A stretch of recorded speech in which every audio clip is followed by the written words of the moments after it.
Numbers 30. Moses told the leaders of the Israelite tribes, "This is what the Lord has commanded. When a man makes a vow to the Lord or swears an oath to put himself under an obligation, he must not break his word. He must do whatever he has promised.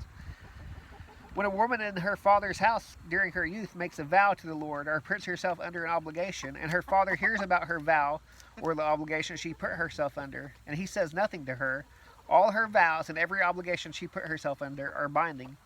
But if her father prohibits her on the day he hears about it, none of her vows and none of the obligations she put herself under are binding. The Lord will release her because her father has prohibited her.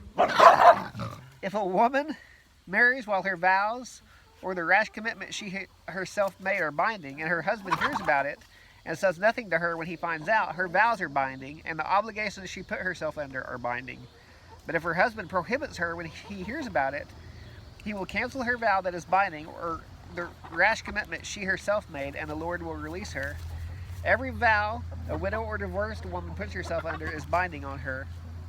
If a woman in her husband's house has made a vow or put herself under an obligation with an oath, and her husband hears about it, says nothing to her, and does not prohibit her, all her vows are binding, and every obligation she put herself under is binding.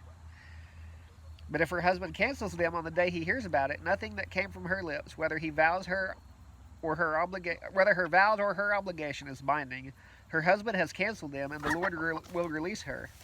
Her husband may confirm or cancel any vow or any sworn obligation to deny herself. If her husband says nothing to her at all to her from day to day, he confirms all her vows and obligations, which are binding. He has confirmed them because he said nothing to her when she heard about them.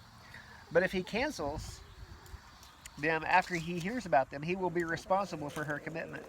These are the statutes that the Lord commanded Moses concerning the relationship between a man and his wife, or between a father and his daughter in his house during her youth.